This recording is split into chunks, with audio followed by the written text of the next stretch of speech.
Finding ways to be and feel purposeful will take the place of anything else. You can't feel purposeful and powerless at the same time. You can't feel passionate, energized, and valuable, and small or defeated or worried at the same time. Hi everyone, I'm Nathan Gardner, and this is We Can Remake the World. We're a podcast telling the stories of people who are changing the world and how you can help. I just want to start today's episode by saying thank you. Thank you to all of you who have listened to our first few episodes as we've been getting started, and to any of you who've also joined our Facebook group and connected with the community that we're building. Thank you to everyone who has subscribed and left a review, sharing your feedback. We're so appreciative of the time that you took to do that, and it helps us so much. We're so excited to be in this conversation with you. All right, check-in time. How's everybody doing out there? How are you? Hanging in there? Taking one day at a time? Taking care of yourselves and supporting those around you as much as you can? Those are the best things we can do right now, right? We've really got to take care of ourselves and each other. I was talking with some friends the other day, and we were saying that we feel that there are no rights and wrongs right now. There is only really what's true for us in each moment. And I just want to tell you that no matter how you're feeling today, how you felt yesterday, how you felt this morning, or how you feel tonight, you're doing really well overall. We all are. It's not right or wrong to spend a day connecting with family and friends and getting nothing else done. It's not right or wrong to burrow in and take a break from communicating with anyone for an entire day. It's not wrong to keep up with the news, and it's not wrong to ignore it completely. Although, whatever you choose, I'd recommend you take a break from the news here and there. Not always the most positive perspective, in my experience, no matter what the truth is. But all this to say, no matter how you're feeling day to day, moment to moment, you're doing fine. You're probably doing a lot better than you realize. As my friends and I were talking, we came to the conclusion that every day we're honest with ourselves about what we need is a successful day. Every day that we acknowledge how we're feeling, and then every day that we make space for ourselves is a successful day. And beyond that, every moment that we spend lifting up someone else, or every chance we take to reach out and ask for someone else to support us when we need it, is a successful moment. We're not going to solve the problems of the world single-handedly, so taking things one step at a time and being honest about what we need to us felt like the best choice right now. And we really wanted to encourage ourselves and each other not to allow too much judgment to come in, because things are shifting. We don't have to adapt immediately or keep up the pace we had before all of this started. It is more than okay to be where you are. In fact, that's really the best way to be. Make peace with what's going on now. Do your best to take care of yourself. Keep yourself focused on the positive in any way you can, and then be a support to others as much as you can too. I was trying to think about what our show can offer during a time like this, and it wasn't easy to come up with an answer at first. We're just getting started. We're just building a relationship with our audience. It's still new. And I'm thinking, how can we offer value to people that are just getting to know us? I kept feeling like it was sort of strange to ask someone to think about changing the world when the world is changing itself already in some pretty drastic ways that none of us were prepared for. And so I kept searching for something to offer, and it finally dawned on me. On my hardest days, on the days where the goals I have feel too big or too unreachable, when I have these days or these moments of just not feeling like I'm enough or capable, there's one thing that always puts me in a better place. Always. Every single time. And that thing is focusing on someone else.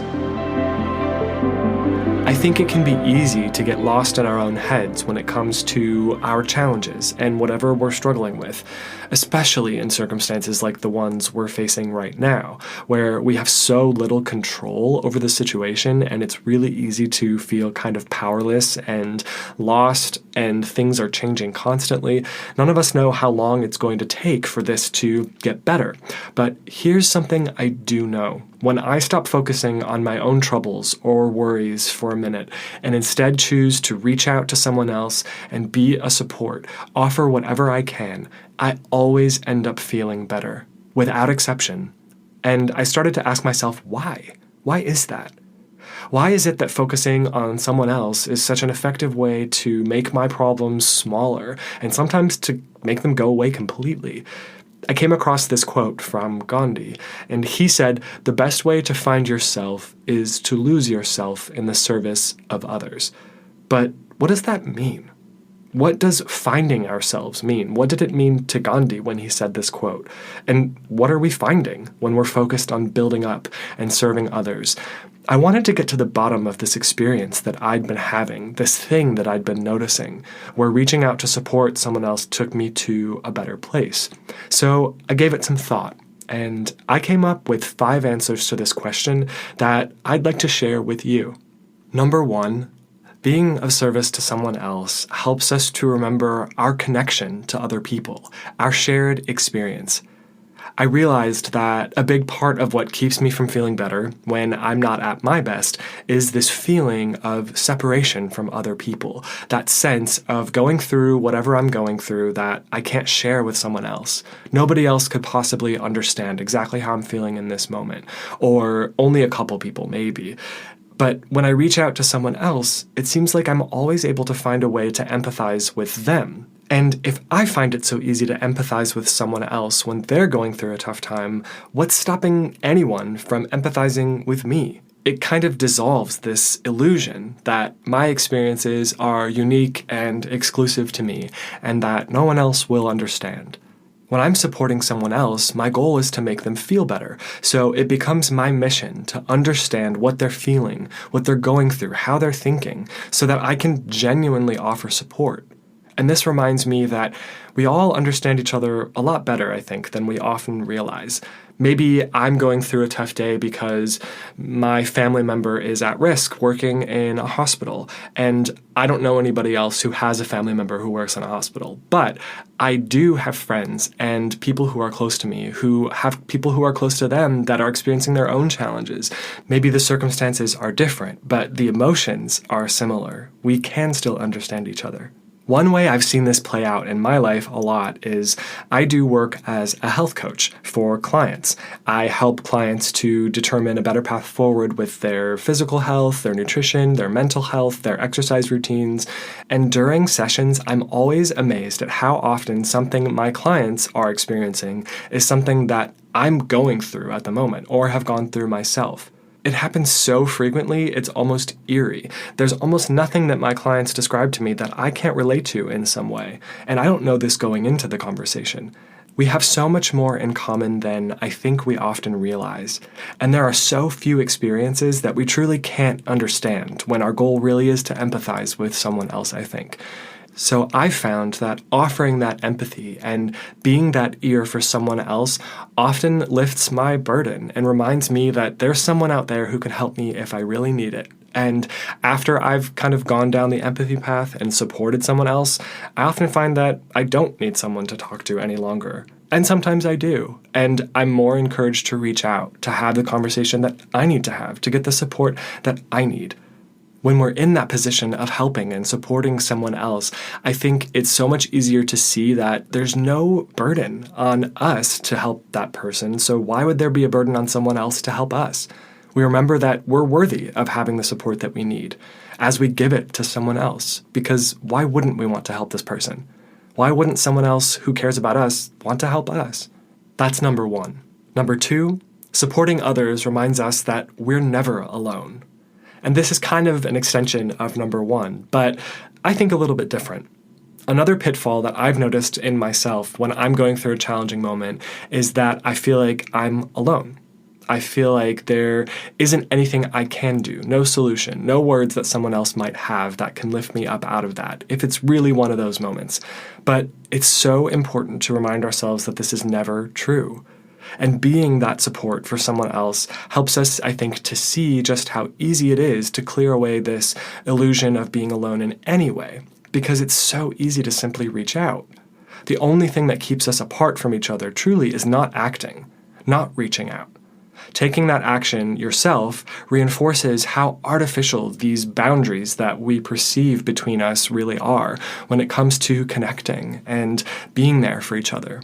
If there are positives to this time, and I do believe that there are positives to every situation, I think one of them is that right now, all of us could use some support. So we're breaking down these boundaries more, remembering the relationships that we have available to us, reconnecting with people who maybe we lost touch with, just to catch up and make sure that people we care about are okay. What a great opportunity to remember how easy it is to reach out. I have a family member who never reaches out.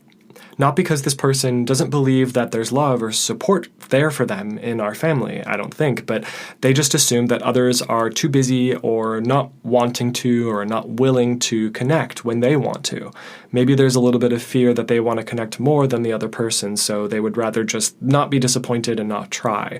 That's just a guess, but I have a feeling that might have something to do with it. I used to get really impatient with this person because I care about them. And I would tell them, please reach out more. Call me, call others. You don't always have to wait for people to come to you. But this person wouldn't change, couldn't change. I finally realized that I was the one who wanted the relationship to be stronger. So I started calling more, reaching out more. I stopped waiting for them to make the first move. I realized that I didn't have to wait, and I wasn't going to change their behavior for them. So I made the choice to change my behavior, and I felt much better. The solution to the problem that I was experiencing seemed like it was all to do with this other person, but the solution for me didn't actually have all that much to do with them. It was more about me realizing what I needed and being willing to make that first step, to be the one to reach out.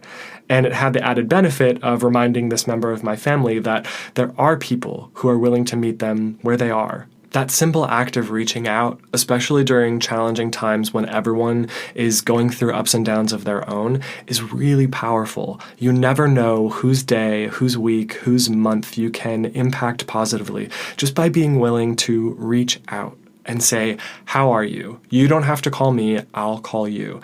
And I promise you, every time you do this, you'll feel better yourself. At least I have, every time I've made that choice. Every single time.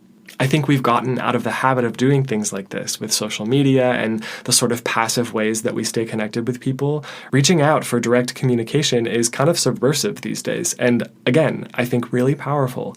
And I think people will appreciate it more than we can know until we do it. So 2, we're never truly alone, and being willing to reach out to remind others that they're not alone with their experiences or feelings is a big gift you give to yourself too. 3, supporting others where and when we can helps to reset our perspective to a more positive and grateful place. I like to call this a perspective reset. We're going along focused on the ways our lives could be better, things we wish we had, the experiences we wish we had, and then we spend some time with someone who has true needs that we can fill with our time or our resources, and we step back and say, wow, I have more than I realized. Perspective reset. We give ourselves the chance to build a stronger sense of gratitude for the things that we have, and the things we don't have become a lot smaller. I think any of us who do any kind of volunteering work have this experience often. We go in intending to offer our time or whatever we have to give to support others who need that support in some way. And we so often walk away with a sense of worth from being valuable to someone. But that comes along with a sense of how fortunate we are to be able to afford to spend our time how we choose, to be able to give rather than take. We have more than we need.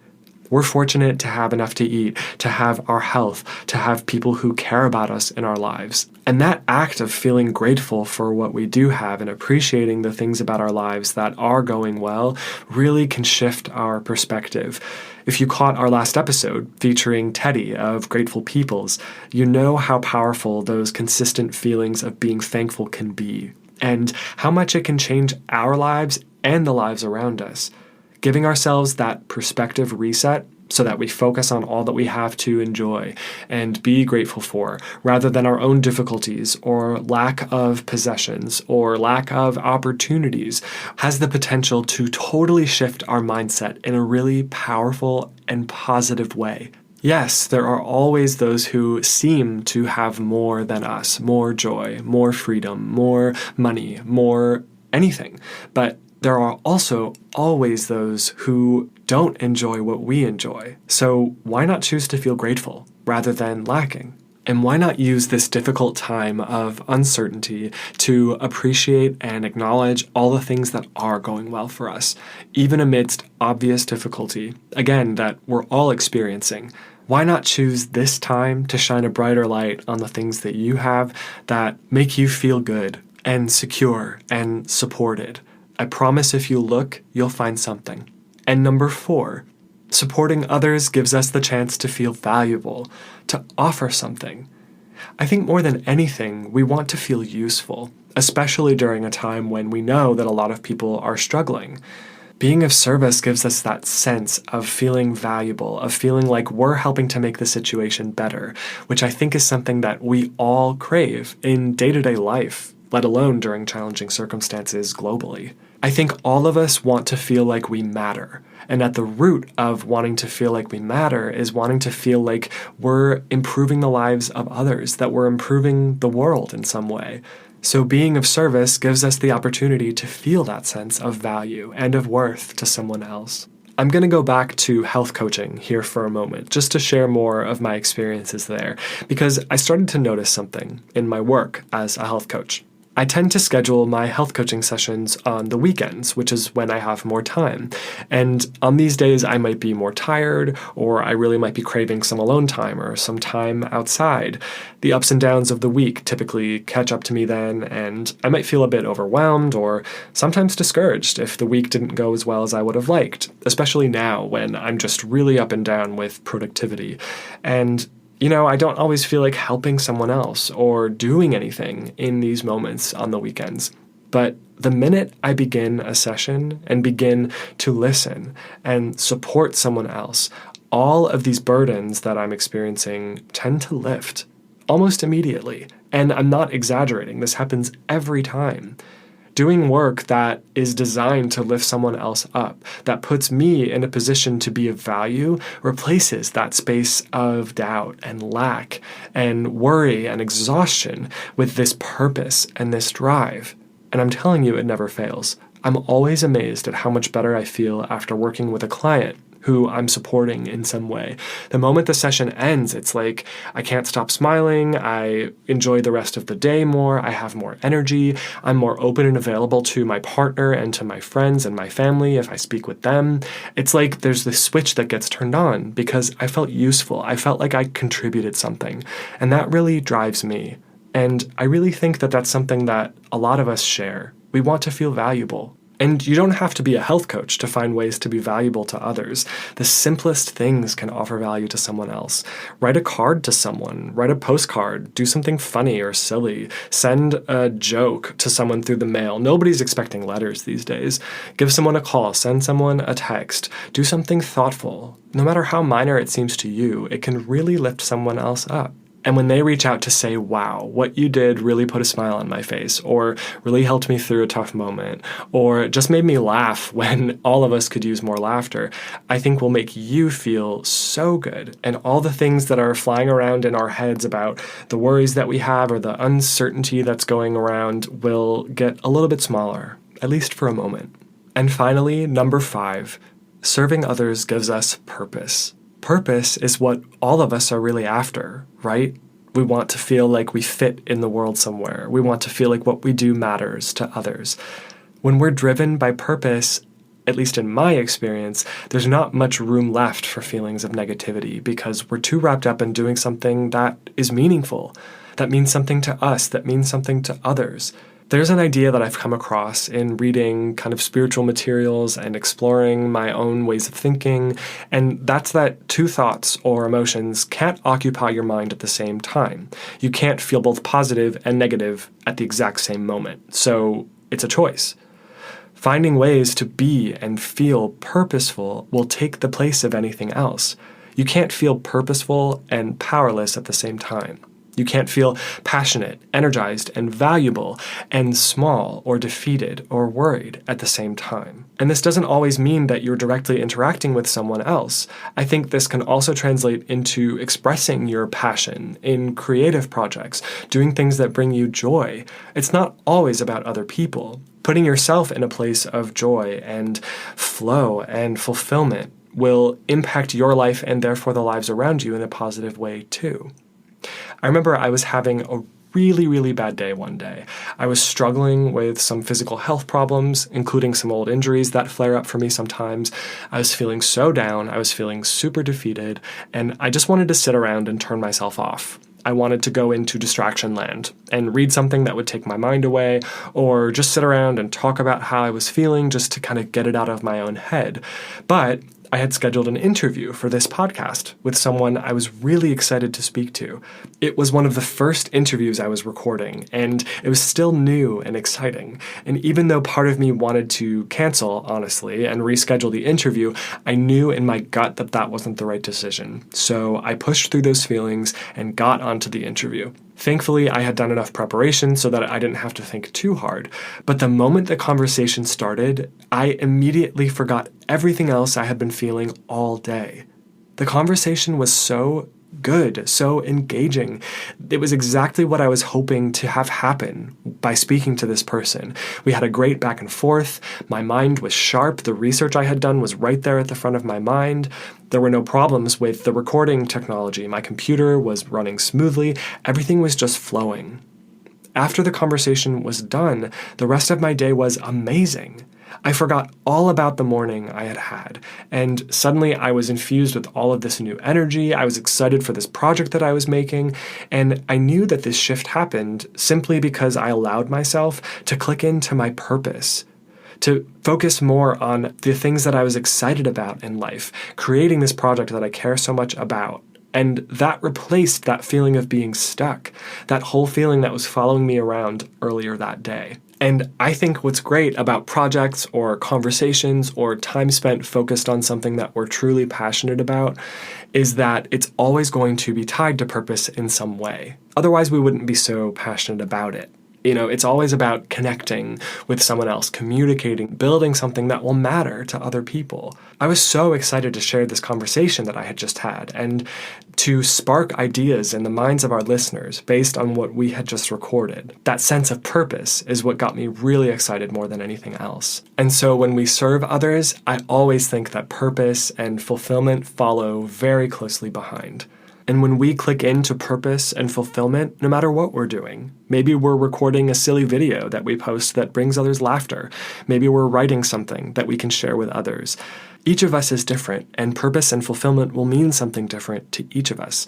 But as long as we're clicking into that feeling, then there's not space for that sense of dejectedness or hopelessness or worry, because we're too busy focused on the other stuff, the good stuff. And that's our fifth and final example of why service is the key to feeling better during challenging times. So after giving it some thought, this is what I think Gandhi meant when he said the best way to find yourself is to lose yourself in the service of others.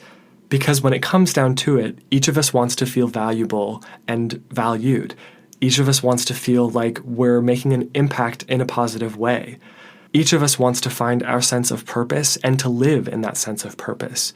And one of the easiest ways to feel valuable, to feel purposeful, is to help someone else, to serve or support someone else.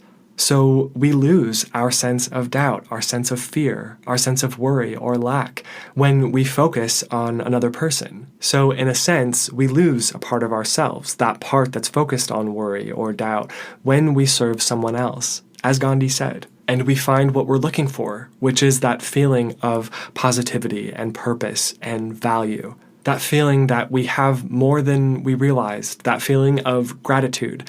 We find our own strength as we build the strength in others. So what does this mean for us all right now, at this time? And here's my suggestion. What if instead of asking ourselves, what are we going to do about all of this? What are we going to do about this situation?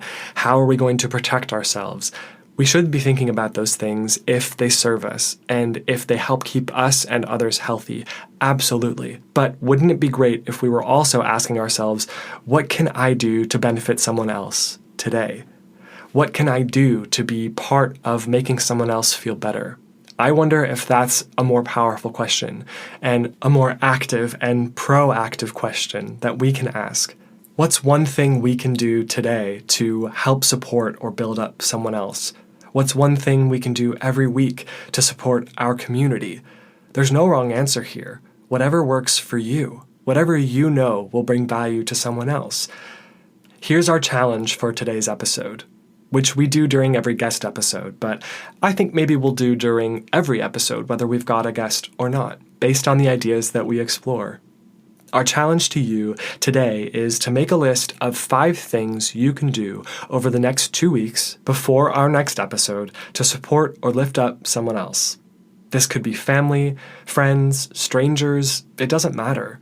A community center nearby, a homeless shelter, anything, whatever inspires you. Some of the actions you could take are making a phone call, writing a letter, sending a text even, creating something like a drawing or a craft for somebody, picking up groceries for an elderly neighbor, donating to a nonprofit you love.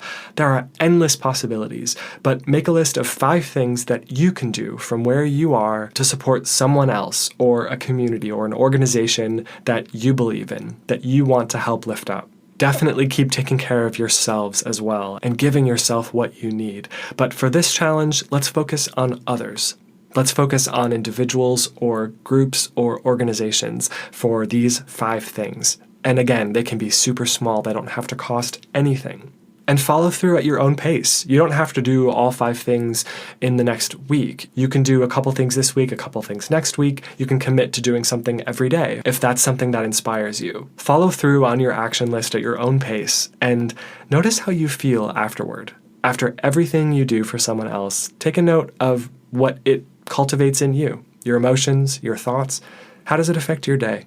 I'd be surprised if it doesn't bring some positive stuff into your experience. But I'll leave that to you to discover. And we want to hear about what you've committed to and what you're experiencing. Get onto our Facebook group and share with the community what you've committed to and the action steps that you've taken to support others. Share it with friends and family. You don't have to share it with us directly. Tell other people about what you're doing. If you feel inspired, get onto Instagram or Facebook or Twitter and connect with us there. Give us a shout out and let us know what action you took and how it impacted your day-to-day. Let's be people who are focused on infusing the world with a little bit more positivity, rather than being some of the many who are so focused on the worry and the anxiety out there. Which is not to say that that worry and anxiety is not justified, but let's try to balance it out a little with our small acts of support for others. Why not? What do we have to lose? The truth is, during times like this, the world craves connection more deeply than ever. And so doing these small acts of connection, of reaching out, of supporting, are really powerful. I think this gives us a stronger sense of who we are and who we want to be in the world as we support each other, as we build a stronger sense of community within our direct circles and even outside of our direct circles. It's the exact kind of foundation that will help us to form a better world. As we cooperate with each other, reach out, build stronger relationships. But for now, let's just take things one day at a time. Do what you can today to lift yourself up or lift others up. You are doing great. And remember, there's no right or wrong, there's only what is. And if you can choose to focus on the positive and on being a positive source of support for someone else, all the better. Thanks so much for spending time with us today, for being part of this conversation. Please don't forget to subscribe to our show and leave a rating and review on whatever platform you're listening on so that others can find us and be part of this conversation as well.